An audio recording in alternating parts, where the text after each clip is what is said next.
Yeah, live, mate. Lovely. Hello, everybody. I am hoping everybody is well. Sorry we're a little bit late there, just having a few technical issues with the old live stream, but we'll just zoom in a little bit here. Well, for any of you who remembers last week's episode where kindly Paul agreed to do us a nice haircut, here is that haircut that Paul did for us. That's a funny old angle right on my nose.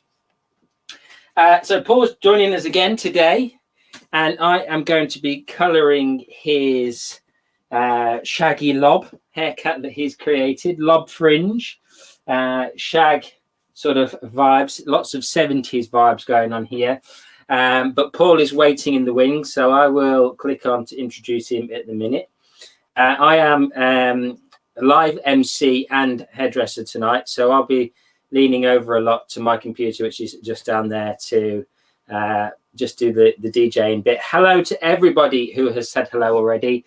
I'm going to let Paul say hello to everybody because there's quite a few of you that have already said hi. So hello, and nice to have you with us. So I'm going to pass you over to Paul right now. I'm going to bring him into the foray. We'll just have ourselves side by side for a moment. Hello, mate. Hello, mate. Hello, everybody. How we doing? Yeah, I'm good, Paul. I'm good. I hope everybody else is all right. Are you okay? If you're okay, if you've had a good day, a productive day, or if you've survived the day, just put yes, I have in the comments box. Yes, I have. We've survived. If you haven't survived the day, if it's been a terrible day, just put a big sad smiley emoji in the box, in the comments box. It's okay to have a bad day. It's all right. So it's good to have you back, my friend. It's always a pleasure. Pleasure to be here, mate. I love it. Good. Carter John says, yes, I have. So, Paul, loving this haircut, mate. Absolutely superb. Really, really nice vibe going on. Just about, says Gary. Well, hopefully, Gary, you can just spend the next hour or so just chilling and not worrying about your day, my friend. Lisa Perry says, yes, I have. Yes, I have, says Stacy. So looks like a few of you had a nice day. I'm sure a few of you are just typing away in the old comments box down below. So, Paul, just for anybody that maybe missed last week's and is here this week, give us a quick rundown of what went on. You know, tell me a little bit about this haircut, just from a sort of visual standpoint. How did you cut the fringe? You know, what went on? Yeah. So inspired by all you guys that are watching, we left it up to you as to what I was gonna cut. You wanted a lob. So I wanted to give you something a little bit different, some different elements in there, but still keeping it quite salon friendly. We put in a nice little sectioning pattern, hot cross bun, to section off the front from the back. We put a triangle, if you remember, from the eyebrow back a little bit to the eyebrow. And then we put a big diamond on the top of the head. So it was just cut in nice and blunt at the back, and then we over directed backwards to keep that A-line shape, so it sort of kissed over the shoulder. And then we went straight into the fringe, which was all over directed to the middle and brought and elevated up to create that sort of softness. And then the top diamond was stretched right over, connected to the fringe, which was on the point of the nose. We brought it back. Like I said, there's going to be some little bits of texture in there that we would just cleaned it up. We diffused it. That was it. And it's spent 24 hours in the post as well. She survived. So, and Paul, got to say, smells amazing. She smells amazing. Yeah. I don't know if it's that perfume you spray on all your mannequin heads before. Yes, you do the work, so you've got, but she smells amazing, mate. Cool. So I was inspired to color this hair based really on how Paul had gone about cutting it. So he mentioned that he put a diamond shape section in through the top, through the back, just like so. And so I'm going to take my inspiration for this color from Paul's cutting sectioning pattern.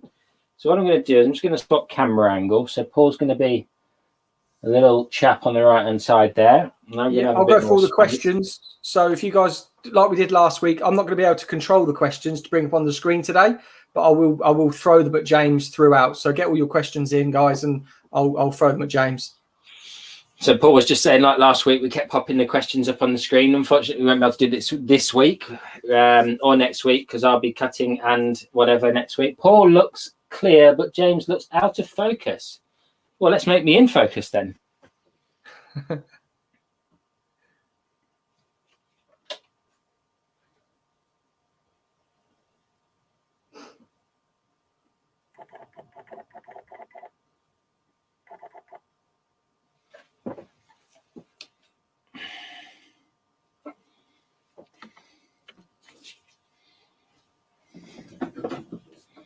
Mozama says, sorry she missed last week.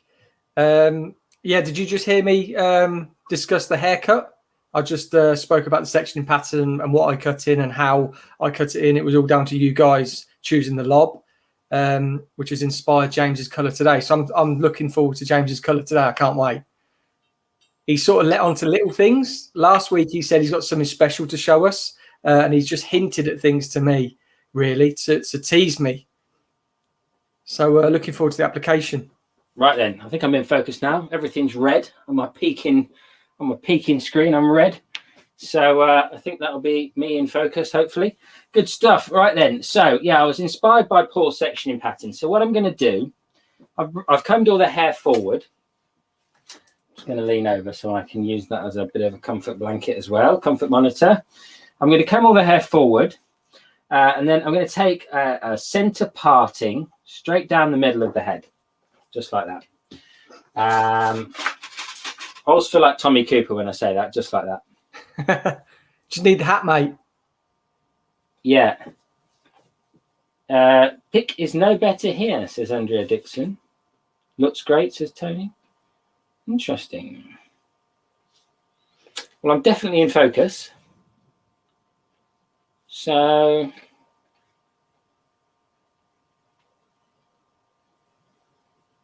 it must be me. It's pixelated. Okay, fine. That's good. Right then, good. So center parting down the middle. As long as you can hear me, I will recap. Center parting, stick a clip in on one side just to get this hair out of the way. Okay. And then what I'm going to do is I'm going to use that diamond shape that Paul created. I'm going to come around this side. And then I'm going to come about 3 inches or so back from the hairline. And I'm going to draw a diagonal line. So I'm going to draw a diagonal line. Can you see that? About 3 inches or so back from the front hairline. Maybe 2.5 inches. I'm probably being generous. I've done a hairdresser's inch. So put a clip in there. Lovely job. So we've got that diagonal line going back like that. Repeat that exactly the same on the opposite side. Now, where I've stopped that section is going to be just behind the ear. So I hope you guys can see the ear there. And that's just really to make sure that this diamond section is big enough for the foiling technique that I'm going to do. So again, on this side, we know that it's just behind the ear. So it can actually come up from this side in the opposite direction to create our diagonal line that will meet in the front hairline. So we'll just pop a clip in that. Job done. So now we've got this V shaped at the front, and this is how I'm going to create my diamond. You come around to the back section here. Okay, and from the section just behind the back of the ear, I'm going to draw a diagonal line down towards the bottom of the occipital bone, just like so. And then I'm going to do exactly the same on the opposite side, and I'm just going to meet up with the bottom point of the back triangle there. So we have created ourselves quite a large diamond section. Now, James, the way that I'm going to utilize... Say again, my mate. Just saying it's a little bit glitchy. It's glitching, is it? I can see and hear him. It's a bit glitchy, but looks okay. That's from Tony. Okay. Sally said, not great picture for me, I'm afraid. And Sandy says pixelated as well. What's it running like for you, Paul? Not too bad. It softened off from when we were before we went live. When we were backstage, the picture was super clear. And then as soon as you clicked, well, as soon as it took us live, it just softened off that little bit. Right. Might be the data transfer. I'm not sure. Give me a minute, and I will just check something just to make sure. Are you hardwired in? Yeah. Yeah, yeah. I'm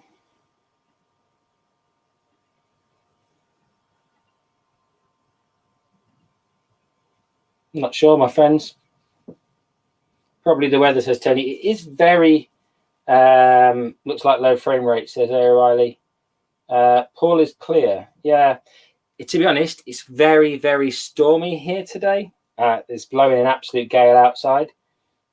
So what I'll just do is I'll just make sure that everything is closed, apart from the necessities on my laptop.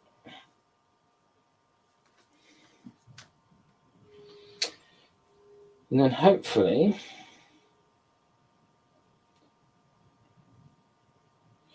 I've got a healthy stream, it says, so hopefully that's all right and that will keep going nicely. Right, I've only got the essentials open. Hopefully everyone can see the shape that I've created here, the diamond shape section that I've created. So what we're going to do is we're going to utilize this diamond shape. Now it's a big diamond shape on the head, okay, because what we want to do is color this hair underneath, because I think we're going to go back to some of the stuff we saw in the 90s, where we're going to have like block colors again. Now I'm not going to block color this top per se. What I'm going to do though is split this section into two, just so that this diamond, so I've got a triangle here and I'm going to have a triangle in the back, just so that I've got something a bit smaller to work with. Christos says it reminds him of the 90s with a dial-up modem. So he kind of likes it. I love that.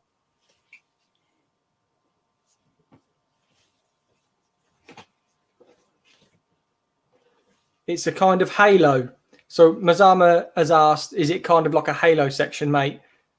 It's more like two triangles, Mazama. I'll show you in just a second when I've stuck a clip in this. It's just basically two triangle sections that's going to create a diamond. So we've got a triangle section in the back here, and we've got a triangle section in the front there. So just two triangles, nice and simple, just keeping it easy. You know, I don't like to overcomplicate pre-sectioning and stuff. You know, I believe in pre-sectioning wholeheartedly, but I don't want to make it the be all and end all for the technique. Right, I'm going to lower this down a touch.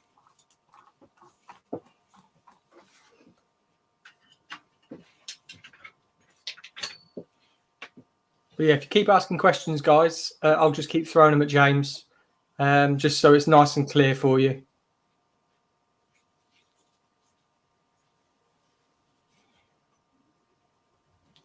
Right, so I'm going to take a section now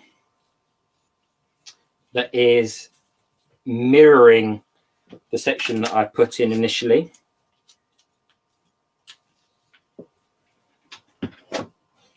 So in the bowl that I'm going to be just using blue powder bleach with 20 volume peroxide.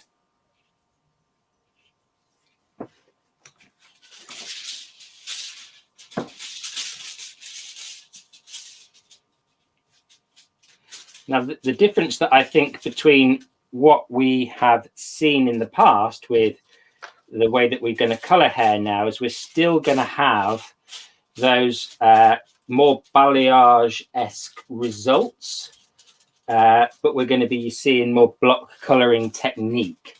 So we're going to have softer blended root areas. So there's going to be a much lower transition between the two colors. The contrast will still be high, but the transition between the two colors will be much lower. So what I'm going to do is around these front sections, I'm simply making sure that I've left out that veil of dark color underneath, so that this color that I'm applying now will seem like a lot stronger in terms of the contrast around the face. Obviously, we're seeing that very strong, stripy, bold piece of hair that's framing the face a lot at the moment. There's some of them are, you know, money pieces, which I think is probably a bit of a softer or a face framing highlighting technique. And then you've got that kind of 90s stripe happening as well, which is a bit of a different kettle of fish in my book from the money piece. So, you know, I think those techniques will only evolve, and as they evolve and as people kind of take on more flamboyant and outrageous versions of it as they get bored, especially, you know, younger teenagers and, you know, younger under 30s, they're going to get bored pretty quickly of these looks, and starting to kind of evolve them into something that is much more 90s, you know, feeling from the technique. So what we're doing here at the moment is just slicing, but then as we move through the technique, we are going to change the way that we start applying the product to the hair. We're going to utilize over direction, as Paul did when he cut the hair last week. So this is where Paul's haircut, watching Paul cut hair, really inspired me to kind of do things slightly differently. So as the sections get further back through the head, I won't be painting up to the roots in the same way. I'll be diffusing by back combing slightly, and then I'll be remembering where that first foil finishes, and that will be my guide to paint to. And then each section, you'll get less and less color on each of the strands. So I'm just going to diffuse back to the root area, elevate the section up straight out from the head. And I'm not creating padding or back combing. I'm literally just diffusing a little bit, just by pushing some of the shorter hairs back towards the root. That will come out super easy for anybody that's sort of anti back combing, because it creates, and remember, we're not really back combing, we're just creating a little bit of diffusion there. Now with this particular section, what I've got to remember that's really important is that I don't want this section to go all the way back up towards the root area. I need this section to have some root drag on it, because each subsequent section after the first two sections need root drag. So once I come in, then I'm going to come in with a vertical brush stroke, using this brush stroke to diffuse any lines. And one thing I will say about when you're diffusing lines as well is definitely don't be too feathery, because you don't get the saturation. You're just breaking up the line. So you can still push quite firm into the head, but you just need to be a little bit more positive with, because I see a lot of this sort of delicate stuff, and it creates diffusion, but like lower saturation, and then that will create like a sort of a line of almost demarcation in the hair, where you haven't got enough lightener in that specific area to get the lift. You're looking for like a jagged edge. I don't know if you can see that. I don't know if that will show up very well at all, but we're looking for this kind of jagged edge effect. Can you see that? But we've still got quite high saturation in that area, even though it's not going to be as high as what's on the ends, because the ends I want it to be super duper saturated. Okay, anybody got any questions, Paul? Got two questions, mate. So Lisa and Andrea has answered as well, but you might be able to add something to it. So Lisa's asked, I find my foils always slip down as I'm applying. Any tips on how to stop them slipping? And Andrea came in with a balayage board for a tip. Good tip, Andrea. Yeah, I like that. Yeah, that is a good tip. Just before I answer that question, I'm just going to turn around. I'm going to start on this side now. So I've done 3 foils, and then I'm going to move on to the opposite side, just because I like to work, especially with a technique that does this, like this chevron style shape. I like to work at least a few foils in on each side before I complete the whole technique. A good tip, yes. Okie dokes. So this is my preferred way of making my foils secure, and I'm sure Paul will give you some advice on this in just a minute. But I'm in the position to show you. So we'll go here first. Take your section, slice your section or whatever you're going to do, weaves or whatever the technique's going to be.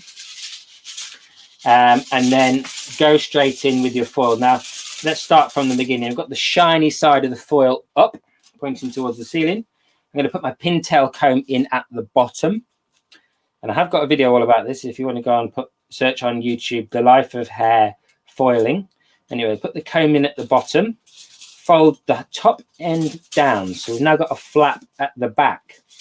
We're going to put our Pintail comb in at the base. And we can now effectively let go. But we're not going to. We're going to push up towards the roots and down with our left hand, and then once we've got the comb caught, I'm pushing so hard, I've over-egged it. There you go. And you can now just see that it's just going to slide out of the foil. Once that's in and secured, and we can get our product onto the hair, to stick the hair to the foil. Now at this point, we've got enough saturation that for all intents and purposes, we could just walk away from this now and it would just stay like that. It wouldn't go anywhere, okay? But obviously you're going to want to fold your foil up. So we're going to use our vertical brush strokes up towards the root area to create that diffusion, which is always nice. Diffuse, diffuse, diffuse. And then with even more product in the foil, we have got it simply glued down now. It's absolutely glued down, sticky as you like. We're going to simply fold this foil by a third, okay? So now it's really stuck. That product is stuck to that product, and that's that. It's not going anywhere. Fold it by a third again. Don't have to pat it like that. It's not essential, just a habit. Elevate the foil up. Push the flap down to secure. And you could leave that foil there all day. It won't go anywhere. If you really want maximum security, fold one or both of your edges. Job done. That foil is absolutely bomb-proof, going nowhere. Paul, over to you, mate. Any tips? Anything to add? Mate, we foil exactly the same. Yeah, tension, getting a really nice, nice clean weave helps so much. If you've got sort of a big thick weave and you've got an uneven sort of base for this foil to sit on, it will crumple and you won't have it sitting nice and smooth. But the way that we foil as well, the way we bend it back on itself, James was showing you then where he lifts the foil up and he'd just be able to pat it down underneath. That really helps. If you do get any slippage of your foil, that's a really top tip that we learned, wasn't it, James? That you can, if you get a little bit of slip, lift your foil up underneath and then just pop that bit underneath. But we foil exactly the same, so I can't add too much to it. Saturation, making the hair stick to the foil so it doesn't move. Good stuff. Yeah, perfect. O'Reilly, I've made a video on it already. If you want to go and check it out, just go to YouTube, search The Life of Hair and then foiling. There's 3 or 4 videos about foiling on there. Just fundamental classic, starting from the beginning type stuff. So yeah, cool. Go and check it out. You got any videos, Paul? Foiling, no. It's one that I do want to do, but I don't want to do the one that everybody's done. If you know what I mean. Like we both foil exactly the same. I love your freehand foiling technique that you do without foils. Yeah, the freehand highlighting technique, should I say? That's a really cool technique. But yeah, I'm going to bring some basic foiling videos soon. But there's just other bits that I want to get done first. But cool. A question, we've got a few more questions coming, mate. So A. O'Reilly, sorry if you've already said, what level is the hair? Always interested how people judge hair level, usually 1 to 2 levels in difference depending on who you ask. Yeah, good question. So this mannequin head, and Paul probably, well, Paul might, he's seen this head, obviously. Yeah. I would say this head's a level 7. I've actually got a color finder here somewhere, so we can maybe, if I can find that in a second. we can offer that up. But yeah, I would say this is a level 7. It's very hard to tell what color something is on a camera, though. I will say that, O'Reilly. It's very, very difficult. If you're watching somebody on YouTube, there's so many factors in play. The camera, their lighting, where they're based in the building, what sort of decorations on the wall. You know, is it painted dark? Is it light? Is it white?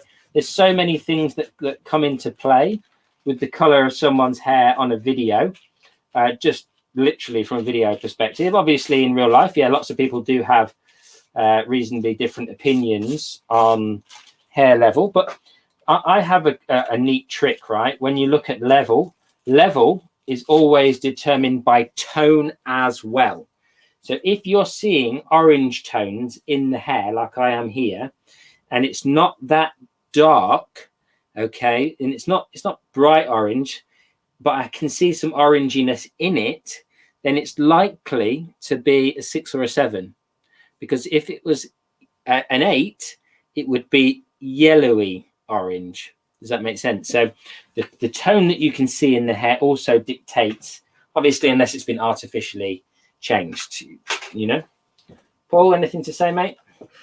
No, just get your swatch out and match your hair up. Make sure you know what level you're working on and from, because if you're working from a level that's not correct, you're either not going to get the correct level of lift, or you're going to expose a level of warmth that you're not ready to deal with or tone out, really.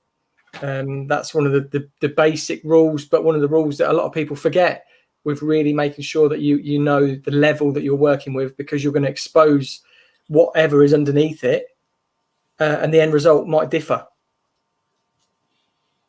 Yeah, no, absolutely. I'm trying to find. I was trying to see if I could find my. I've got like a leveling chart, you know, with just the base colors on. Yeah, but that one is classed. When I get sent them out, I get sent out a level 5, a level 8, and a level 9, and that's actually classed as a level 5. Yeah. Say that last bit again, Paul. I think I'm cut out then. Oh, so when I get sent out my mannequin heads, that's actually classed as a level 5. This is classed as level 5, is it? Yeah. Yeah. Interesting. Yeah. We've got Tony. So Tony Candy. My foils never stay neat no matter what I do. Again, James, you go, and then I'll go if you want. Yeah, no, you go this time, mate. I'll keep foiling, and I'll get the guys up to speed in a minute with the technique. Okay, cool. So Tony, like with getting foils to sit really neat, weave has got to be bang on, and dependent on where you're weaving from, if you're weaving from halfway down the head or below, you're going to create a lot of back combing at the root because of where you're weaving from. I tend to, and you'll see how James is weaving, we tend to weave quite close to the root because that's going to limit the amount of back comb and your hair will separate perfectly. So if your hair is separating perfectly, your foil will slip straight in. And then when you're going to apply your color or your lightener onto a foil, you don't actually have to hit it that hard. You put your hand underneath, and then you'll get the saturation on there, and then you'll just sort of stroke it on, because if you go too hard, you're going to crumple up the foil, and then that's where it starts to get a little bit uneven. You can't close the foil as easy. That's my experience with that. So, but a balayage board, as Andrea said, if you're not using a balayage board to foil with, maybe try that, because that will keep your foils completely smooth. Yeah, that's a nice tip. I like that balayage board idea. I actually worked with loads of people that have done that over the years. I think it's a really good hot tip. The other thing, obviously, when you're looking for neater foils, the less handling of them you do, the better. You know, so for instance, if you're looking for your foils to look super neat when they're applied, I know that like the neatest foilers that I've ever worked with loves to like pattern swipe and fold and, you know, mess around with their foils to make them look absolutely like a deck of cards. Yeah. But the alternative to that is just limit the amount you touch the foil as well, because obviously when you pick it up, it's reasonably, you know, in good order, if you like. And then, if you're just very delicate about the way that you fold the foil, like I fold mine by a third, you know, and then if you give it a little polish, fold it by a third again, and then give it a little polish with the old comb, lift it up, you know, job done. And I don't really fold my edges very much, you know, so they just stay neat. But I'm just going to bring you guys up to speed with the technique. So I'm on foil 4 on each side now. So there's 4 foils on each side, but there's quite a lot of root drag already. So as I was saying to you, I'm dragging the color down, and the color that I want is about here now. So subsequently, I'm kind of reenacting what Paul did with his haircut. I am utilizing over direction, and I'm utilizing a bit of teasing at the root area, just for that little layer of softness, as I mentioned. And because I'm just doing it gently, you know, it's going to take 3 or 4, maybe 5, 6 times just to tease enough hair up to the root area, and just to make sure that we've got enough hair out of the section to warrant doing it at all. Because if you don't do it enough, then it becomes pointless. And then once my foil's in, I'm just bumping everything up just to make sure it's out of the way. And that's really important too. And then I also need to remember where my first foil is. So it's about there now.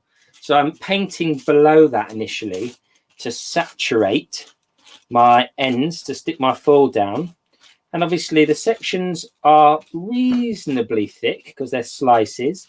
So I do want to work my product from side to side and then just diffuse using that vertical brush stroke. So it's really just about creating that softness between the two techniques through teasing and through application of product.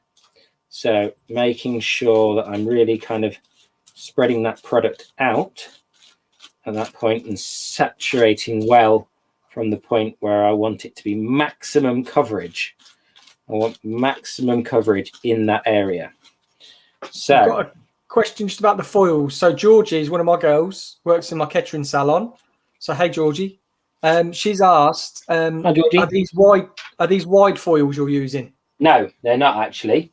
I do normally use wide foils in the salon, but I'm at home, so I'm just using regular sized foils, which is, you know, I did use them for most of my career, but I am a big fan of what extra wide foils, the kind of 110 mil wide foils are absolutely my favorite width of foil, just because I can get the whole job done a lot quicker. And, you know, I do try and make everything about speed. You know, I want the best result in the least amount of time. Because at the end of the day, I don't really have a clientele that wants to sit around for half the day. So yeah, a lot of my foiling technique videos, the more basic stuff is done with 90 mil wide, the standard width foil, and then the more kind of speed orientated ones are all done with the 110 mil wide foils. Anything else, Paul? Yep. So we've got Emma Pennington. Are you doing slices, weaves, or a mixture of both? At this present moment in time, I'm just slicing. So thank you for your question there, Emma. That just slicing at the moment, and with that teased, because I want, remember, the front of this haircut, as long as it is loose and soft, but I do want some weight to match what Paul's done in terms of technique. You know, so he's got that 70s vibes going on. I do want some weight in the technique to kind of mirror the way that the hair is going to sit and fall as well. So I'm now just got onto my 6th foil here. I'm going to come back onto this side because I'm on foil 4 there. I'm going to pop 2 in here, and then I'm going to be left with a little triangle section, which I'm going to deal with slightly differently. So I'm going to spin round. And then we've got a little debate on about, well, people are loving your freehand highlighting technique, mate. Yeah, good. And then people are saying that it looks like a dark level 6, looks like a level 6, looks like a level 5 from here. And then going back to what you said about the foils and the foil width, what Georgie brought up, the quality of foil has been mentioned in here as well, because the From Our ones that you use, the wider ones, do seem a little bit denser, don't they? Yes. Yeah. I use From Our and Pro Care, but I prefer From Our because they just bend over. Because when your foil's 110 mils wide, you are looking to bend it around the curvature of the head a little bit. So yeah, I think that does play a factor. If your foils can like flex with the shape of the head and not tear. So, and I think that's where the From Our foils kind of come into play a little bit. Yeah, the quality does seem so much better. But like James did say, just not touching your foils too much, because I use like a mixture of both. And then years ago, I used oh my god, what are they called? The meshes. I used mesh for a while, so you could see it developing, and that was just a big thing. I think when I worked for Matrix, they could brand it, and you can't really brand foil, although From Our have proved everybody wrong, and you can. But yeah, when meshes were a thing, that was the only way you could really brand something that we used in that respect. Yeah, I mean, Matrix were known for it, weren't they? They were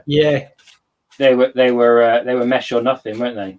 Yeah, they were. Yeah, that's what we had to use when I did my color mastery with them. It was that. I have only ever used meshes a couple of times. I find them fiddly, but I just haven't practiced with them, you know. Yeah, and Flamboyage. Have you used Flamboyage by Davines? No, I have been told about it, but I haven't used it. Any good? Yeah, I loved it. I really loved it. It was invented by a seminar, wasn't it? It was, yeah.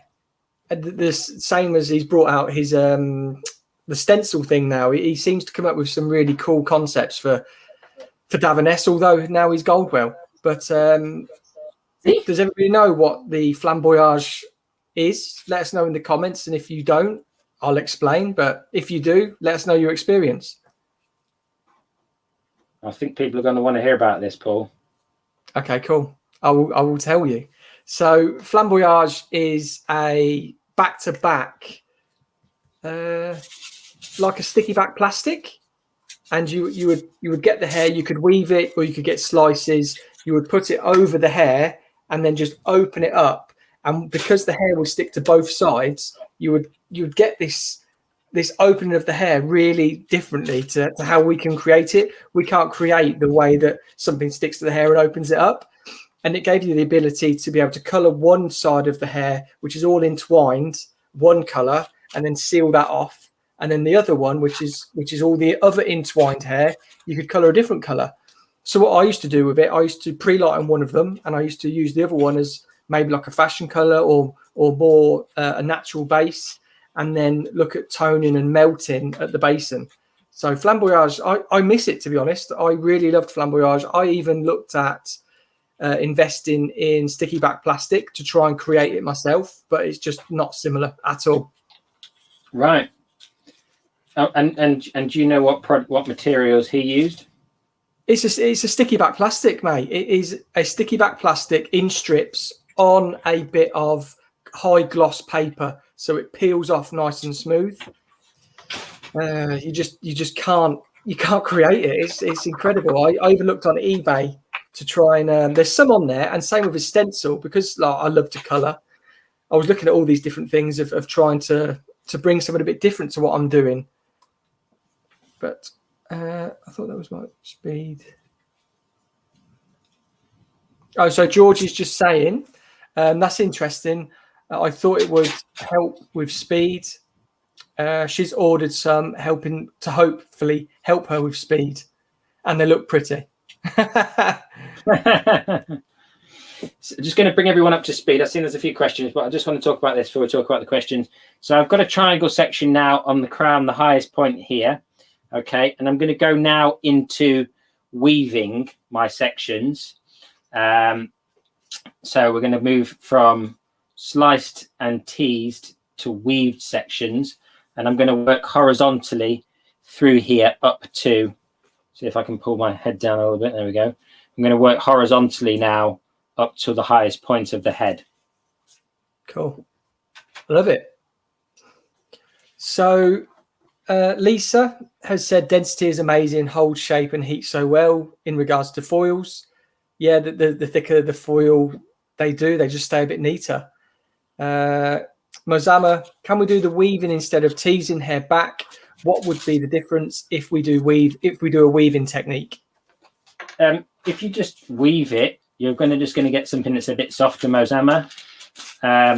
Maybe not quite so like heavy going in the fringe area, because I'm looking for quite a statement, like almost a statement piece in the fringe, because I'm kind of thinking 90s, like bold, but also I don't want it to be like the 90s either, where we'd have like foiled every section in this right up to the root and we'd have had a slab of blonde. So I've used the over direction and the back combing to diffuse what I'm doing as well. So it's going to be different to what we did in the 90s, where everything was just then, or even the 2000s, everything was just foiled back to back in massive chunks, and then we put block colors on them. So this is sort of block coloring meets some of the modern foiling techniques that we've come to know and love from the advent of like lived in blonde techniques. So if you weaved it, it would just be softer, but you could weave it. Yeah. Cool. Hobus Pobus has said, have you seen the new Framar switch? I love that collection. It's my favorite, plus very useful to have two colors. So I take it that's foil. It's funny, you know, I'd never thought about I never thought about using two colors to differentiate between the between two different shades. But then like I made a video and like loads and loads and loads of people commented and said, oh yeah, I use two different foils. Because what I quite often do is use the matte side for one color and the shiny side for another. Because I made a video about like there is no difference between using the matte or the shiny side. I did a bit of a science experiment in my kitchen with heat retention. And there is absolutely no difference whatsoever, which I always thought would be the case. But until I did the experiment, I wasn't entirely sure. And so I've always used a matte and a shiny if I'm alternating colors or I'm doing two colors. Yeah, I just I close my foils differently. So if I'm doing two different base colors, or if I'm doing two different colors, if I've got a lightener in there and a color, I'll just close them the same because I want them to blend anyway. But if I'm using two different colors that I want to either rinse off differently, I will close one up, maybe triangular, and then I'll keep the other ones like James is doing now, more square, rectangular. But I've just seen I pronounced Hobus Pobus's name wrong. It's hippopotamus. Sorry for that. I like to call her hippopotabus. Right. and she likes it too, so it's okay. You can call her that. And I like the word bus because it makes me sound more northern. Yeah. which you're not. Hey? Which you're not. No, I'm not fully northern. I'm from the Midlands, but you know, I like the bus sound. Yeah. So Lisa has said baby lights. Is that in respect to what we could do differently, Lisa? Could instead of like the weaving, you could do some baby lights to soften it off even more? Yeah, if that's in relation to the weave question, then yeah, you could use weaves to create a softer effect, a much more diffused look.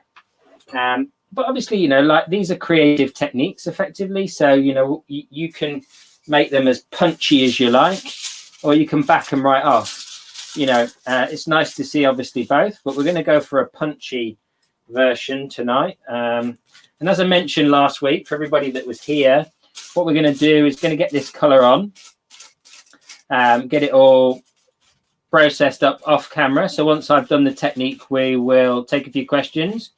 And then we'll jump back on. We haven't decided, but I'm going to throw it out there while we're here now, Paul. Friday evening. Yeah, that's fine, mate. We're going to jump I'm not doing anything. Say again, mate. I'm not doing anything. It's lockdown. Yeah, that's right. You're not going out, are you, mate? Nah, unfortunately No, not. he's Paul used to be a big party boy, but he's taken a quieter life in the last year. But yeah, we'll jump on Friday night. We'll show you the finished look, and then we'll leave that video up there for anybody that can't join in on Friday night, just so you guys can see the end result. And then I'll be back on Wednesday, taking this lady a lot shorter by the looks of it, judging by last week's comments. Cool. We asked you guys, what would you like me to cut this into? Then the overwhelming was a pixie cut of some description.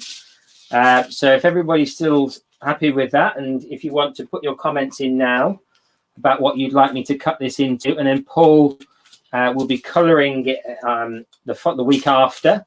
But just to let everybody know, that will all be on Paul's channel. So as of next week, my Wednesday night usual slot will be over on Paul's channel. Just for a bit of change of scenery, just different vibes for different tribes. Now remember, guys, are still utilizing the over direction here to add softness to this technique, to this color. So utilizing over direction still to kind of give me some root drag. So Angela has asked, are you weaving to the roots? I am weaving to the roots. Yeah, pretty much. I mean, I'll do it now so you can see. I'm about an inch off the root, I'd say. Obviously, the further down the hair you weave, the more diffused the weave is. An inch is probably as close as I go. I don't think there's much benefit in going too much closer, not unless I'm doing a baby light. If I'm doing a baby light, then I tend to come in closer for a bit more precision. And George has said, what is your favourite mannequin brand for males? And to be honest, I've never actually used a male mannequin. No, I haven't either. I just cut a lady one short. Yeah. Just basically, it's just more cost effective in my humble opinion. But I have used a male mannequin head. I've only ever used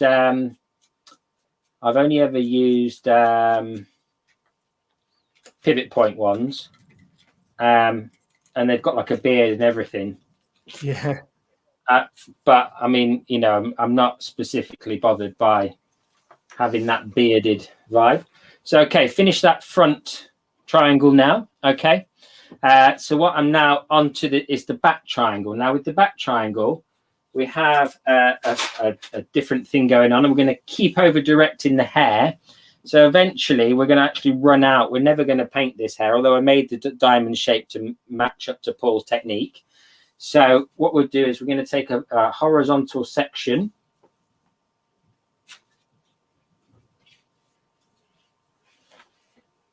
Do you want another question? Yeah, go. So Patricia has said, will you be doing a root melt? If so, do you do this? Do you do it at the same time? No, I won't be doing a root melt. I'm going to be doing just a block color in between this technique in just a minute with a level 7 copper. So it will just, there will be no melting going on specifically in this technique. It's all going to be about the use of over direction. Remember, in those first few foils where I was just slicing, we're going to get a really, really heavy color result. But then obviously as I work through the technique, we're going to get a much softer vibe, because 1, I'm over directing the hair, and 2, I've teased, and 3, I'm now weaving. So we are gone from like heavy, bold kind of stripe, if you like, into something that's a bit softer. Now, in terms of the tone I'm going to put over this hair, it's probably going to be on a level 9, because I'm going to put a 7 double copper shade over the rest of the hair. Nice. So Lisa has answered her question as well. So artistically, you can do it any way you/your client thinks would look best. I love heavy foils, lots of blonde. Same, Lisa. Yeah. Oh, and Lisa's just asked as well, what's my channel name? It's Paul Watts Hair. So you'll be able to catch us next week over there. Sally loves your tip on the shiny side of foils and matte side of foils for differentiating between your colours, mate. Simple free tips. Tina Gray has said Pixie would be great, please. Sandy, yes, for a Pixie, please. Jackie has asked, will it still be on Patreon? Jackie, we're not actually on Patreon at the moment, so this will just be on my YouTube channel for an ever and ever amen. If you want to check it out, it will just be with the other videos. The Patreon videos are on a Monday, so just anything that's Patreon related will always be on a Monday evening. These Wednesday night lives were just kind of like, I was in lockdown, and I did it in the last lockdown when we were locked down in November.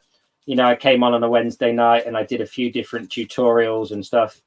While I've got a bit more time on my hands. I mean, eventually I'd like to do loads of lives all the time.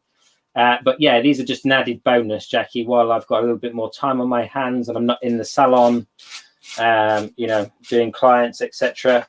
So this is just, I can put the link to this onto Patreon if you want to, you know where it is and find it easily. But this is just me and Paul being collaborative. Jackie says, okay, thanks. Angela has just asked, mate, sorry as the picture is not clear, where are you taking the bleach to on the weave? So on this top section, are you still over directing or? I'm still over directing yet, so I can just show you in a bit more detail. I'm just going to mix up some more bleach. What vol are you using? Mazama's asked, what volume? 30 vol, because it's a mannequin head. Cool. I just find that sometimes you don't get the lift you're expecting if you use a lower vol. Oh yeah, they're so heavily treated, aren't they? Yeah.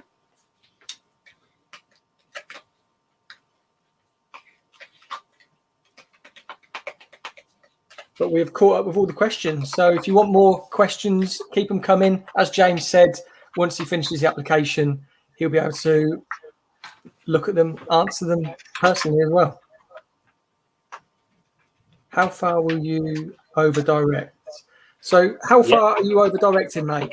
Great question. That's the one I'm literally about to go on to. So we'll make sure we cover that in just a second for you guys. So that's Lisa asking about the over direction. So if we look at the top of her head, I'm pulling these sections now to this particular section here. So everything's now going to be over directed from this point here to there. So now we've got about 2.5 to 3 inches of travel.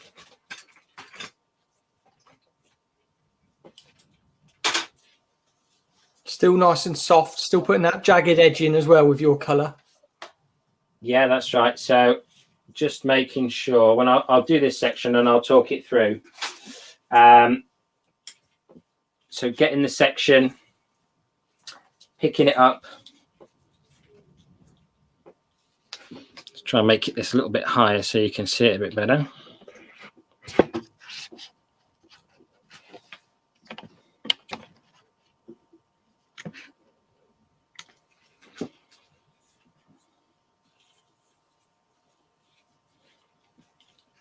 So we've got this section now running through here, weaving this section and then over directing the section. And now there's really only colour on probably just under half of the section.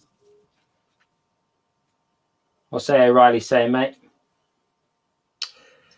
Yeah, a good question. It's something that I talk about quite a bit in the salon, actually. So it's about extensions. So does anybody know how human hair extensions are lifted so much and stay strong, and how they keep the colour so consistent when ordering time after time? Amazes me. And she uses Beauty Works. So do you want me to answer? Mate, go for it, because I'm really no extension expert, to be honest. So if you're the man to know, then go. Okay, cool. So how they do it is especially with blondes and the higher levels, it all depends on the natural level that they're working with. So a lot of the time it's Russian, Mongolian, Indian hair, and it's all very dark. So to get the brightest blondes, to keep consistency, to keep the health, they lift it over a 4 to 6 month period, and they lift it very gradually, as we would love to in salon. We would love to keep our client's hair perfectly as if it was virgin hair. Like when hair extensions turn up, they turn up so super glossy and super healthy. They just lift it really slowly over a 4 to 6 month period, depending on the level of lightness they want to get. And then they have their own formulation. So they have their formulation for their golden blonde, their silver blonde, their brunettes, their reds, their coppers. And that is their formulation that they work to. And because they lift it so gently over a period of time, they know that consistency and integrity of the hair is going to be perfect. So they've just got to lift it to a level that they know that their level 10 is going to sit over, or their level 7 is going to sit over. And that's how they keep the color, the health, and the consistency so perfect. It amazes me as well every time you order. And then when you've got the ones with the highlights in, that's all hand picked and then woven together, either put on a tape or in a bead. It's incredible. But yeah, that's how they do it. Amazing. I had no idea. Yeah, that makes perfect sense. Yeah, I've worked with a number of companies, and I got to know one of the owners really well. And it was the question I asked him. I was like, mate, how are you making level 10, 11 blondes so healthy? And he taught me all the way through it. It's amazing. He actually had a workshop in the back of where they sold the extensions. They actually picked all the hair and placed it into a bond itself. It was amazing. So you could actually customize it. If I wanted somebody to have red, white, and blue, they could put red, white, and blue into a little bond and create it for me there. It was amazing. Wow. That is very interesting. Yeah. I know with some like cheaper hair products, it's actually like the same dye they color carpets with. Yeah. Carpet dye. Yeah, just to make sure it doesn't fade. Yeah. But also, I don't know if you know as well, Remy. So there's like double drawn Remy and Remy. I thought Remy was a brand. When I heard at school when girls were getting clip-in extensions and they were Remy extensions, I just thought, oh, Remy is the brand. But Remy is actually how it's made, how it's drawn. So if it's Remy hair, it means all the cuticle is laying the same way. So when you brush it, you won't get any back comb. If you get cheap extensions and people say when they brush it, it gets a little bit knotty, it's because they're basically brushing hair, which is supposed to be down, but the cuticle's facing up. So if they brush the cuticle, they're like back combing little bits. And that's hair that isn't actually Remy hair. But Remy hair is the best quality, or some of the best quality of hair extensions on the market. It's just a process of how they make hair extensions sit so smooth. Right. Well, I'm pleased you've joined us, Paul, tonight, because I've just learned all about hair extensions. So yeah, mate, I can tell you more. There'll be some other people out there feeling the same way. I'm doing a video tomorrow, actually. I've just had some hair extensions sent to me by a new company, and they want me to review them. So I'm actually filming that tomorrow. So that'll go up in probably 2 weeks' time. Superb. Angela has said, I've never done so much homework. Lol. My dolly's hair are nearly done. Next is Paul's quick layers, and then I'll do the shag, wash hands, wash hands. Angela's been sending me pictures of her progress, Paul. Yeah. She's really been grinding. She's doing great. Amazing. I love that. A. O'Reilly, really, Jeepers, worth the price tag. Yeah, I mean, it is. We do extensions in our salon, and we're the most expensive place to get extensions purely because it's dictated by how much we buy the hair in for. Our hair is coming in at £390, whereas there's people who are putting hair extensions a full head in for 180. So that just tells you how much they're getting the hair for. We just can't compete with that, but I won't compromise on quality just to bring the price down of extensions. If people want us to do them, we'll do them, and we do a lot of them. but I won't compromise on sort of like double drawn Remy and the quality of brands that we use. Well, tell me, do you use like, what style of extension do you use, mate? So I've done, at the minute, tape has sort of taken over the hair extension industry. I've seen there's a new one. It's like a little clip where you put the hair in the middle like that, and it will just clip on the hair. And apparently, it's the new way, zero damage. So I'm going to find out a bit more about that.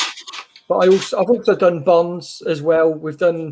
I've never done the beads. I can do them, but I've never done them because I'm all about healthy hair, and I try and tape were the ones for me that really kept quality of hair. Do they laminate them with a film or anything? So A. O'Reilly's just asked, do they laminate them with a film or anything? And to be honest, I don't know. Is truthful. I wouldn't think so. I think they try and keep it as natural as possible. But I get what you mean when they come and I use dry shampoo in them. So when I get them, I spray them with dry shampoo, give them a little bit of matting off, so it blends in with the hair better.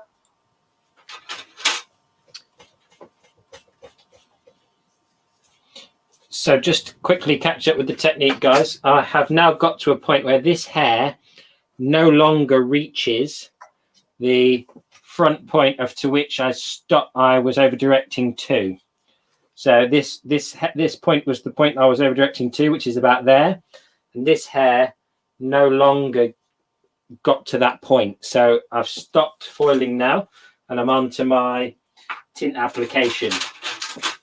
So I'm using a 7.4, which is a copper with 10 volume.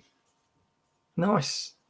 So you're just going to basically deposit tone then, not looking at lift. Deposit tone, yeah. I don't want to. I'm just going to put a copper tone into it. I've also left my foils like that because I want to paint inside them. So I've only folded up to where the bleach finishes, so that I can paint inside my foils. Cool. And this is going to be really interesting for me because you're going to be cutting this next week, and I'm going to be recoloring it. So yes, I'll have my work cut out on trying to bring you something a little bit different with color. But Lisa's just said it'd be really cool if you could do multiple different cuts and show how the highlights differ on the style, which I suppose is what we'll see next week, James, won't we? Yeah, that's right. Well, we'll obviously cut it down next week, this mannequin head. So it will go from a bob to, sounds like some variation on a pixie. And then obviously you'll see it in two different styles at least. And also, like, the way I tend to cut hair as well, when I'm cutting hair kind of, I'm going to say creatively, but I'm going to keep it sort of commercial and usable as well. I tend to work my way through a couple of different haircuts on the journey anyway, because I just like to leave myself with lots of options as I cut hair. So it's just the nature of the way that I process the haircut. If I'm cutting something that I've cut a million times, I'll just cut it a bit like a robot. I'll just cut it exactly as I've always done it. But because I'll be sort of vibing next week and kind of cutting hair with a bit more freedom and a bit more creativity, I will invariably be kind of working it out as I go. I always sketch out in my mind kind of what I want to do, but then equally, you know, I don't want that to be too fixed. You know, I want to leave myself long bits to kind of cut off afterwards, and you know, so I'm never kind of going for one look from the start, if you know what I mean. I'm just kind of have a vague idea. Pixie, yes, that's what we're going to go for, but I'll probably cut down the sides and the back and make sure that they're, you know, kind of pixie-esque, but I'll leave myself plenty of length on the top to play around with. So You'll probably see it kind of shrink a little bit over a few different styles anyway. Looking forward to it. Looking forward to seeing it and then coming up with a color for it. I've got some sort of ideas. I don't know how this is going to look. I can sort of visualize it slightly. So I've got some ideas running through my mind. But we've got, Tony has asked, any chance you guys could do a vintage tong one night? Really struggling with it. It's quite hard to do if possible. So I mean, yeah. I mean, I'm absolutely sure we can come up with that one, Paul. Can't we? Teach that one all the time, mate, don't we? We do, yeah. Vintage Tongs. Yeah, it's what we do for the LSE platform that we teach on as well. So Georgie has just said, I can't wait to get mine back in. So Georgie does have hair extensions, and she was on about a colour, I think similar to Billie Eilish. So like a real bright root, I think. Let me know, Georgie, in the comments, and I think that's what you were thinking. Sally Brown has just asked, how many times can you colour these heads before it's over processed, James? I'm not colouring mine anymore. It's now too hard to comb through after. Is there anything you could do to keep them good condition? I don't know how many times you've coloured it, but I mean, I would say I can get about 5 or 6 goes out of one. And then it does come a point where obviously, you know, bless her, she needs a chemical haircut. Yeah. She has a chemical haircut. But I would leave her with conditioner overnight, comb her all through, and then rinse. I mean, not that overnight makes a huge amount of difference, but comb it through, make sure it's all knot free, leave it on, and then rinse it top down in the shower, so the hair doesn't go up every time you remove a hair color from a mannequin head. Always just rinse it top down as much as possible to avoid matting the hair very much. Yep, that is it. I mean, Aya Riley's just said this about the Joico Repair hair range. She wants me to lighten it up when we do the pixie cut. But just talking on that comment previous, the Joico hair repair system, they only have to be left on for 5 minutes each. So it's a 4-step system, and they have to be left on 5 minutes.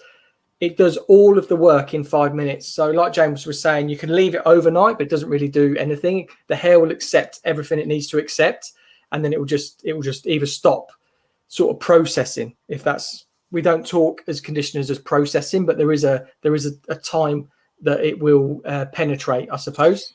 The hair, guys, is what's called hydroscopic. So it's exactly the same as a sponge. And so if you think of a sponge in the kitchen or in your bathroom, once that sponge is saturated, and it happens really quickly, if you put a sponge in the water, it's almost saturated instantly. Hair's exactly the same as that. So it's hydroscopic. You see, something that repels water, like a duck's feather or something, is called hydrophobic. And hair is hydroscopic, so it will absorb that water really quickly. It's the same process for absorbing conditioners. 3 to 5 minutes is as long as something needs. It's all marketing BS after that. Yeah, it is. Rose Sinani, she regular? She says hi. Hi, Rose. Angela has said, looking forward to seeing the colour on the pixie. As you always see them one colour, I'm sure you will both do a twist. Yeah, I mean, I've already got an idea. I'm waiting to see the haircut. But yeah, I've got an idea of something really pretty cool to do with a shorter colour that I've been wanting to do. A. O'Reilly says, lighten that baby up, Paul, and show us the magic of Joico Repair. And she's put a laughing emoji as well. So yeah. But I'm sure. I just had like that sort of relight my fire moment in the head. Relight my fire. Oh, what's her name? The female singer. I can't. She always reminds me of Twiggy, but it's not Twiggy. I can't remember her name. Tony says, thanks, guys. Georgie has come back and said yes. She wants the Billie Eilish route to happen. Stace, yes, Georgie, do it. So Stacey is another one of my girls. Yeah, she's got she's launching her YouTube channel very soon. James, is she? Yeah, fantastic. We were just talking about this the other day, actually, weren't we, Paul? Like, yeah, you know, supporting people to grow their channels, and really, you know, this collaboration, guys, was born of my distaste for people who have platforms and their willingness or lack of willingness to collaborate, you know, and they have this kind of, I don't know whether it's a phobia of, you know, losing subscribers or whatever, or followers on Instagram or whatever it is. But you know, I was saying to Paul, you know, in the first lockdown back in March, I said, right, Paul, we need to collaborate. You know, we need to do something, blah, blah, blah. I mean, you know, it took us the best part of a year to get it done, but that wasn't through the want of trying. And, you know, the review episodes on my channel that, you know, were born of the fact that I was trying to contact people to do, you know, virtual collaborations with, and they just weren't getting back to me. You know, I contacted so many YouTubers and just said, you know, do you want to do a collaboration? Should we do a live together? Blah, blah, blah. Do you want to do a video where we kind of just talk to one another and bounce back ideas or whatever? And like nobody really was either up for it. Specifically, no one sort of went through with it, or they ended up sort of never getting back to me. And I was actually really disappointed, because I thought, well, everybody's free. Everybody's not doing anything. You know, guys in America were in a lockdown at that point. Most of America was in a lockdown at that point as well. So, you know, I reached out to some of the, you know, American channels, bigger and smaller, and got a really just a dead, you know, and I just, you know, and I was saying to Paul, we talk on the phone a fair bit, and I was saying, look, the reality is that we should just do it all. We're in it together. We've all got different ideas. We all teach differently. You know, we should just be one kind of united hair family. Yeah. You know, and our followers will all, you know, if they like what we do, they'll follow what we do, and you know, they will subscribe to multiple channels. And then we got onto the conversation really recently, Paul, wasn't it, about, you know, elevating other people to start YouTube channels to help them on their journeys, and you know, staff members, you know, wanting to do YouTube channels, etc. We were talking a bit about who's that girl? I can't remember her name. I did a video about one of her techniques once. She's got her apprentice now with a channel, hasn't she? Who's that? Jay-Z Styles. JZ Styles. Yeah. Like her apprentice, is it Scott? He's got a YouTube channel now. Absolutely brilliant. I mean, I know that like from the videos I've done about her, not everybody's a huge fan of what she does. Lots of over processing and lots of extensions to kind of cover things up. Yeah. Or make things look a bit shinier than they were when she did them, which, you know, the magic of TV or whatever, if you want to call it that. The only thing about mannequin heads and colouring with a tint is that you can't grab them by the neck to move them around, otherwise you'll end up, you know, I look like I'm pulling her hair around. I don't normally do this to my clients, by the way, guys, only if they ask me to. Yeah, no, it's I have just been really kind of not I'm going to say it, disappointed with the lack of willingness to collaborate from so many other different channels, and you know, YouTube and Instagram and stuff like that, and people being really kind of cagey and guarded, and you know, just not, I don't know, it's not been ideal. But I think they're the words, mate. I think cagey and guarded. I think a lot of hairdressers who aren't givers or aren't like learners, they get a little bit intimidated that they might be found out. And I know this is something I talk about a lot, is the whole imposter syndrome that happens. But in relation to that with the bigger channels like we were speaking about, sometimes they might just think that they're going to be found out. And that's not the case at all. I mean, we're doing this today. Ideas coming from you guys. We're creating something which is just super cool and super educational. And that's all we really want to do. Like James was saying, we want to level people up. We want to give them the platform to come on and grow as an individual, not anything negative at all. Yeah, I don't understand what people think the motivation is, you know, reaching out to people and saying, you know, do you want to do something collaborative? You know, I don't understand what they think our motivation is. I mean, Paul's done exactly the same you know, he's reached out to different people, you know, and he's also had the same, you know, either deaf ears or kind of, you know, oh yeah, I'd like to, but, you know, sort of never got back to you, or you know, and they've obviously just said they'd like to, just to get rid of you. Yeah, leave you on scene is what they do. They do what? Leave you on scene. Leave you on scene, yeah. But I mean, it's I don't know. We're confused. We're confused, guys. You are the viewers, but obviously, you know, we're trying to create unique, different, interesting hair related content, whether it be live and collaborative or something different. And we've been running into a few brick walls, but I'm so pleased that one of your girls is starting her channel. Yeah, we'll have to get her on one night, Paul, when she's up and running. Yep, you hear that, and Stacey? we'll do a collaborative live. Yep, definitely. And she can tell us what she's gonna do for the world, and you know, what sort of content she's gonna create, and maybe we can get her a few followers to boost her start.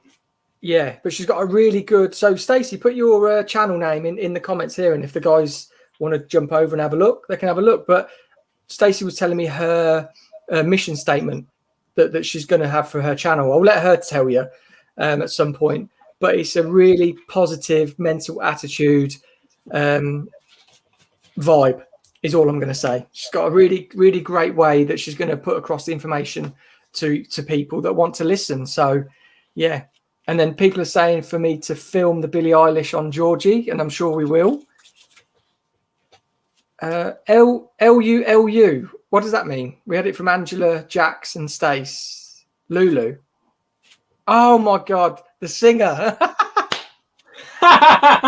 Lulu. Yeah, Lulu. You like my fire. Oh my God. Sally Brown said that's good advice from you for leaving conditioner in a mannequin head. Hers have almost gone bald trying to comb it out. yeah, I've been there, done that.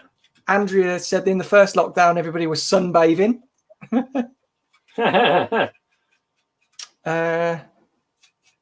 The video Paul aired last night horrified me.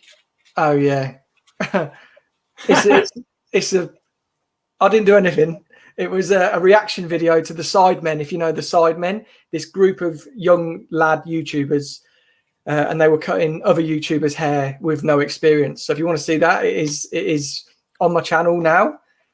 Stacey has said she's scared now, and then joking. Kurt, hey Kurt. So Kurt was on my live the other day from Florida. Just said please to. I don't know what, but if you want to say, Kurt, if you want to pop it in the comments, please to what? Kurt joins in most weeks for this as well. So cool. He's a live, an active liver. Yeah. Tony said she'll subscribe to Stacey. Cool. Thank you, Tony. Georgie said she's a babe. And Lisa said that video was hilarious. It was just... So I watched the video blind. James hasn't actually seen it yet. He was saying before this he's going to watch it later. Yeah, I watched it blind just to get my reaction. And normally in a reaction video, like James's reaction videos, we have quite a bit of input into the way that we would do it. But I was just, my mouth was open. I was speechless, to be honest. Oh, okay. So Kurt said to Stacey, it would help me to see. So for like positive mental attitude. So yeah. And then Tony said she had mixed reactions, Lisa, to the video. To the Sidemen video. Yeah.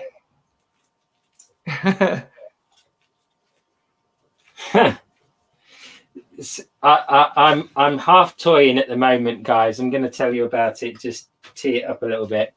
I've always wanted to make a documentary, right? And I've got a friend of mine who is in the hair business. He's never been a hairdresser, but he's a salesman. And he really a few months ago, just jokingly said to me that he's been doing his wife's hair. That wasn't a joke, that was real. He was just jokingly said to me that he'd been doing his wife's hair and he really liked doing it. And, you know, that maybe he might, you know, take up hairdressing at 46. So I said to him, well, mate, look, if you want to take it up, I'm willing to help you, you know, go on the journey and, you know, train you up a bit and whatever. So we laughed about it a bit and we didn't take it too seriously. But he kept sort of going on about it. And then the other night I had this just epiphany on the sofa that it would be great. And if we could document in documentary form his entire journey from non-hairdresser through to hairdresser. So he's mulling it over at the moment, this idea that we do it as a documentary. And he really kind of does a dear diary, you know, every day, kind of sits down for 5 minutes and sort of, you know, cries into his hand while he doesn't understand how to do it, you know. So I don't know what you guys think about, you know, watching something like that. But yeah, I really fancy the idea of taking someone on that journey, you know, complete career change, and just kind of, you know, taking someone from having no specific aspirations their entire life to be a hairdresser, being in the industry to some degree, and then actually taking them on the journey of being a hairdresser. So everyone loves the sound of it, mate. Say? Everyone loves the sound of it. Yeah, I've got to convince him now. But yeah, I think I'm going to go with it. If he's up for it, I'm going to go with it. Yeah. But I've got this kind of proper documentary idea in my head, you know. Yeah. Like a vlogumentary on a sort of fortnightly basis, and then the overall thing, do a kind of half-an-hour documentary. Yeah, it'd be cool. People love that sort of thing, don't they? Seeing like the rags to riches sort of journey. Yeah.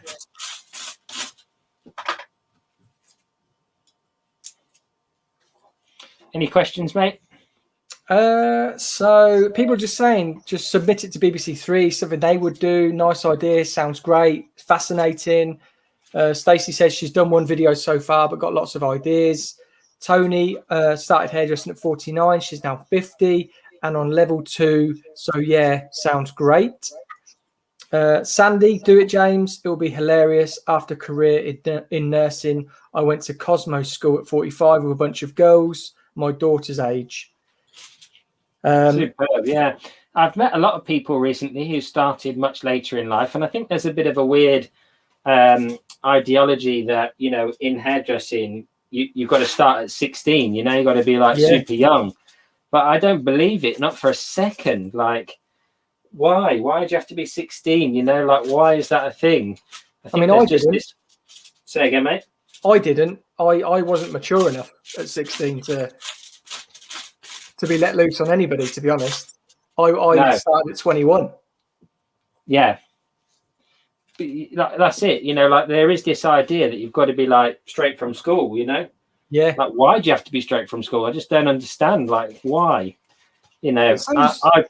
I was, but, you know, it was just by accident rather than design. Yeah. Well, I was 17, just turned 17, but, you know, I've always thought to myself, you know, like when I always think like when we get like apprentices come and interview, like I started a salon in London in 2017 and all our apprentices were in their mid-20s, but they were just so good. They were just so good so quickly, you know. Yeah. They just grasped it. They wanted it, you know. And then we'd get like younger girls, like we were in King's Cross, yeah, in London, central London. And we were about 20 minutes away from an area called Angel. And we had a girl come for an interview. And she sat there and she was like, yeah, you know, we were talking to her about the job, etc. And then all of a sudden, just out of the blue, she said to me, but it's 20 minutes from my house, so I don't think I want it. And she literally got up and walked away. Really? Yep. She just literally said, it's 20 minutes from my house. And I was like, yeah, but it's 20 minutes. She was like, it's too far. Wow. I was like, all right, okay, well, thanks for your time. Bye. Yeah, that is crazy. 20 minutes from our house was too far. Yeah. That's just madness. But I think similar as well. I mean, I think they should stop really pressurizing youngsters to go to university straight from school. I think people should get an actual idea of a job, sort of like the real world, before really getting into a massive amount of debt or getting into an industry or something that you don't even know if you really like. Yeah, absolutely. Yeah, got to have that life experience first, eh?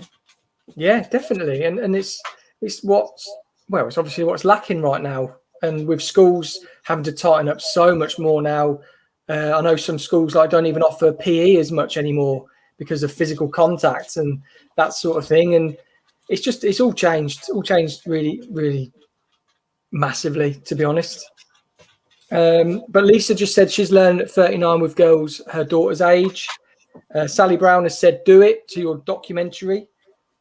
Tony's hair experiences was a hair model at 16 in Leicester. A. O'Reilly sums up the Gen X. Yeah, totally. Yeah. And Lisa, I want to go to school for medical, and she's 58 years young, which is a great way to look at it. Absolutely. Absolutely.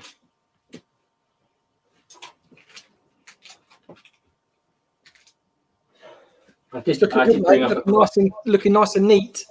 Well, you know me, Paul. I'm a stickler for precision. I did actually bring a cloth up with me. Oh, here it is. I'm a stickler for precision. You know, getting not getting around to. I used to work with this woman. She used to paint the tint on at least 2 inches below the hairline, right? And I could not. I wish some of the guys that work with me were watching this now, and they'd know exactly what I meant. And I could not tell her that the staining wasn't because the apprentices weren't washing it off right, because she was convinced it was down to the apprentices not being good at shampooing. But she would literally paint just above their eyebrows. Oh, really? You know? Yeah. And I couldn't tell her any different. Yeah. And she would come to me and complain and say, you know, we need to get rid of the assistants because they can't shampoo. You know, and I used to say to her, like, look, I nearly said her name then, goodness me. I used to say to her, look, you know, you're painting the colour so far onto the client's forehead that it's just impossible for them to get it off, and it's been processed for, you know, by the time they're washing it off, you've baked it onto their skin. You know. And she would say to me, well, if I don't do that, then the hairline won't cover. Be like, well, the hairline is literally like 2 inches back from where you've painted. And we just I couldn't convince her, Paul, honestly. I could not make her see that it was too far down. And I trained this woman pretty much from scratch. She was a hair cutter by trade, you know, and she wanted to learn about colour, and she picked it up really quickly. It was great, but she got it in her head that if you didn't paint that colour 2 inches off the hairline, she was going to have, you know, demarcation or greys missing or whatever. And I couldn't convince her otherwise, and I stopped trying. But she'd come into, you know, me and say, oh, you know, the assistants need shampoo training again. You know, I've got staining on my client and she's complaining and stuff. Oh, okay, all right, I'll talk to them. Yeah, just stain, remove it off. Like as soon as she's done, they need to just jump in there and just remove that. Well, that's what we did in the end. We just used to go in. I used to do it because they didn't want to do it. The apprentices were scared. Yeah, because she was quite officious. Oh, okay, yeah. So I you know, she was very senior member of the team, and you know, like that hierarchical thing. And you know, so if they'd come to me and say, you know, can you just bring me a towel and a bottle of stain remover, and they didn't even need to say it in the end. I'd just go over and do it. Yeah. So Lisa was saying about starting medical. It was aesthetician, which is like Botox, etc. So same industry, which is cool. Georgie has said age doesn't matter, just a number. When you get a call in, take it. What you got to lose. Lisa said skin protectant. So about your lady. Yeah. And then Tony said, very true, Georgie, about the age thing. Yeah, age is just a number. Like I don't care about age. Paul's actually 50. Pardon? I said Paul's actually 50. I'm actually 50, yeah. Just Ole. I thought it was boots number 7, you said. It used to be. I had to ramp it up a little bit. Now, we've got a mutual friend, haven't we, that you do your lives with on your channel, Paul, like Ian. Yeah. And, you know, his spirit is so young and vibrant that you just forget his age, don't you? I mean, yeah, he looks great for 80, to be honest. Yeah. He'll hate that. No, I think, what is he, 50? I don't know his exact age. Maybe 53. I think there's like a 20-year age gap. I hope I'm right. That's like me and my friend Adam Brown. You know Adam, don't you? Yeah. There's exactly 20 years between me and him. But again, he's another one, isn't he? That mate, he just would have no idea how old he was. He'd get ID'd for Shandy.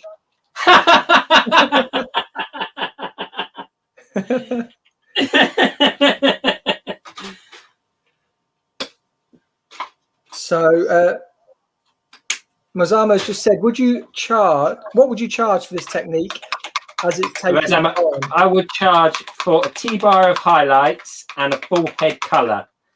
And I would be blocking out about 90 minutes out of my day, you know, to apply. Cool. And then Lisa has said, I keep thinking I'm almost 60 and it's such a negative thinking. It's like, it is. Like when people say, they used to say, what was it? 40 is the new 20. And it's all changing. With like the way we live now is so much healthier. There's so much more readily available. This education that's now, like we wouldn't have been able to access this at all. And the world has changed. Like we're all staying much, much younger at heart. And I think we're living healthier lives. And like I said, Ole, that's very good. Paul 10. Paul 10. Paul loves a promo code, honestly. He's got what's here, what's there. If you're has anybody got honey? You know, the one that searches for the promo codes for you. If you've got honey, don't bother. Just try what's 10. You'll get something. I'm telling you. Don't matter what website you're on. Oh mate, no, I haven't. I've got like Mataki, the scissors I use. I've got a discount code for them. That's it. I'm trying to think now.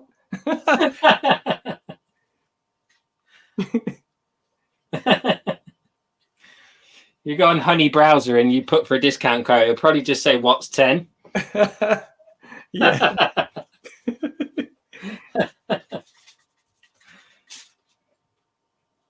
OMG, Ole. Is it? It's Ole Regenerist number 3, isn't it, Paul? You said that's the one. Yep, that's the one. It's got the new Lamelier water in it now as well for extra skin firming. Yep, that's what I use day and night. Is that yeah? What we do. You're like Guy Tang. You'd be drinking it next because he's got these collagen powder, hasn't he? You know. Yeah. He's loving his new collagen powder in his colour range. Yeah. And yeah, he's. I was saying I was watching one of his videos and he was putting it in everything. I said he even puts it in his breakfast smoothie, like. Because he can, can't he? He did put some in a drink, right? Oh, don't know. I was just joking.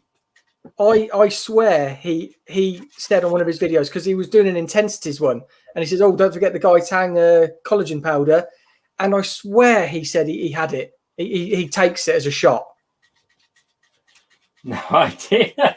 I don't know if that is a joke, but if it's just pure collagen powder, there's a company out there that do like little sachets of it that you just drink.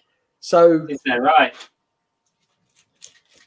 And A. O'Reilly has said, "Wind up, Merchant James. Poor Paul." I know. Paul has known me for a long time. He doesn't expect anything less, O'Reilly. He knows. I can be just as bad.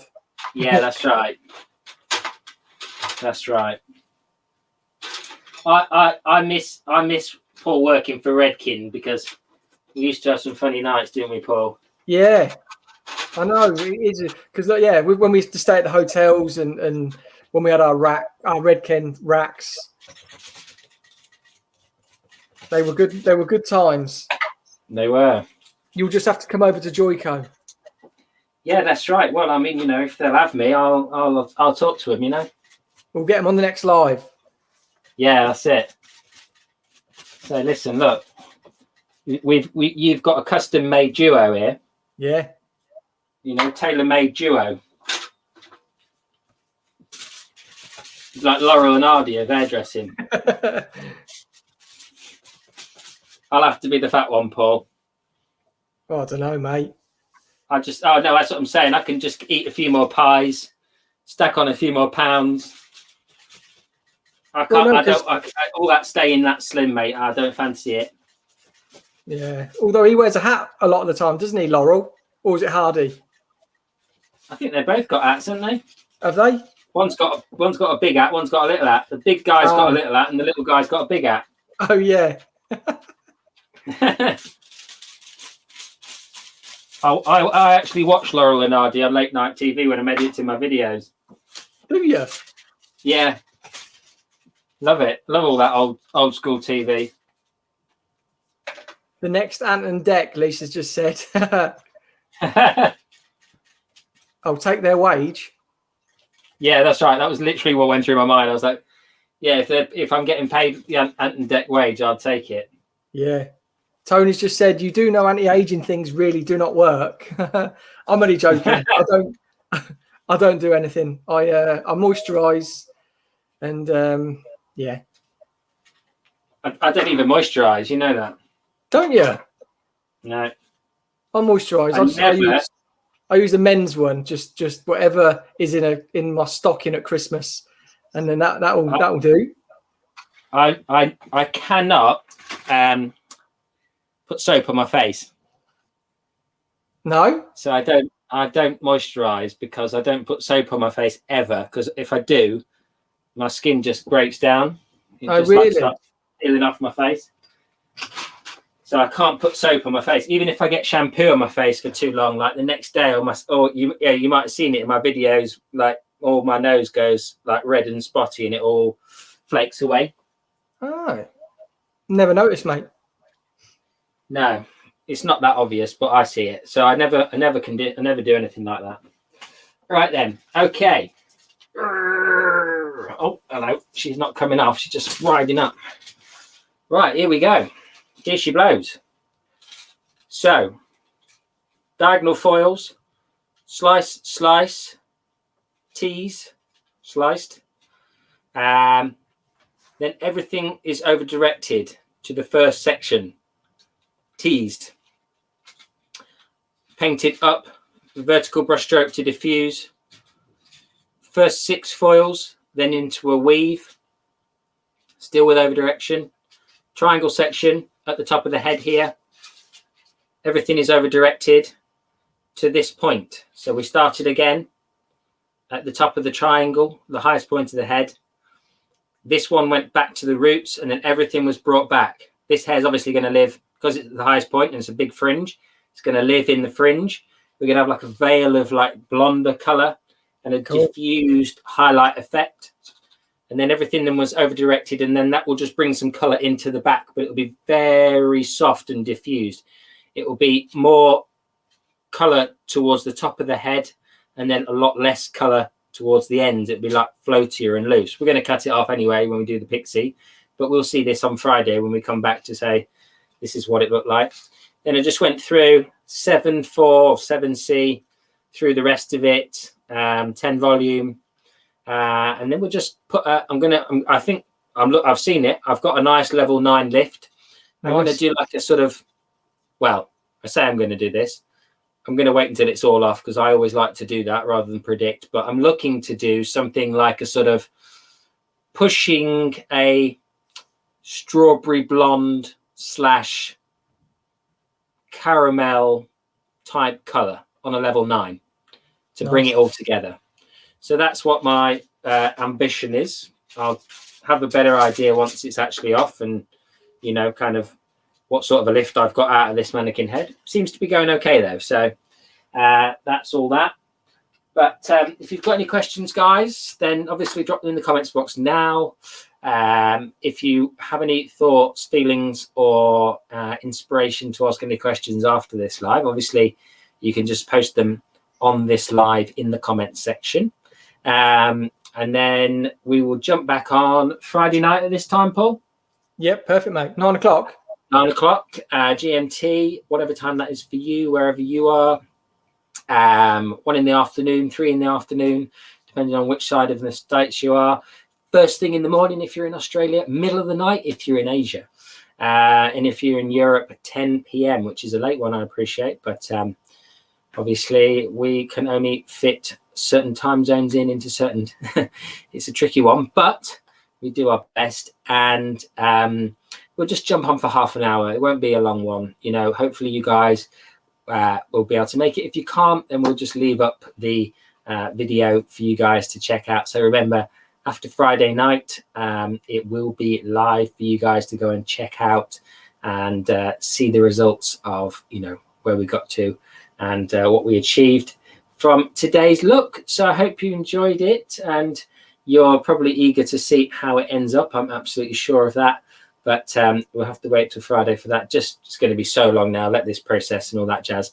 And you guys will be like, oh, going crazy by the time I've dried it. So I think it's best we do it this way. I hope you all agree. Mr. Paul, have you got anything to add? Oh, mate, I can't wait to see it. I'm really excited to see the placement of colour, just to see it all veil through the other direction. I'm really looking forward to seeing the other direction of the root of the blonde, of the lighter colour, because that will, it's just a really cool technique. Bit of root drag. I've done a video where I did like a root drag money piece type of arrangement a long time ago. And it was super popular. It grew in popularity over the kind of months and weeks. And yeah, it's something that I actually picked up. I'm going to credit her for it. And you guys might already follow her on Instagram. Harriet Muldoon. Her uncle is DJ Muldoon, a very big American. He's actually from Manchester. He's big in America, and he has the hair factory in, I think, San Francisco or somewhere similar. And I worked with Harriet. Works in a really top end London salon. She does Pixie Lot's hair and all that jazz. Yeah. And I was working with her one day, and it's a sort of technique. It's a mashup, I suppose, really, of the technique that she did. This is another adaptation of that same ideology of using over direction to create softness. So, yeah. Right. I think that's it. Everybody's saying good night to yourselves. Yeah, thank you. Everybody, I said everybody's saying good night and thank you. So, yeah, looking forward to seeing you all again on Friday. Yeah, nice one. Thank you very much, guys. It's always much appreciated to have you with us. Paul, superstar, my friend, for spending some time with me this evening and properly collaborating, which feels like a bit of a relief, actually. I was worried for a minute that no one was going to join in, but it's fantastic that you've taken the time, my friend. So it's good stuff. Right then, we'll go off air. See you soon. Take care.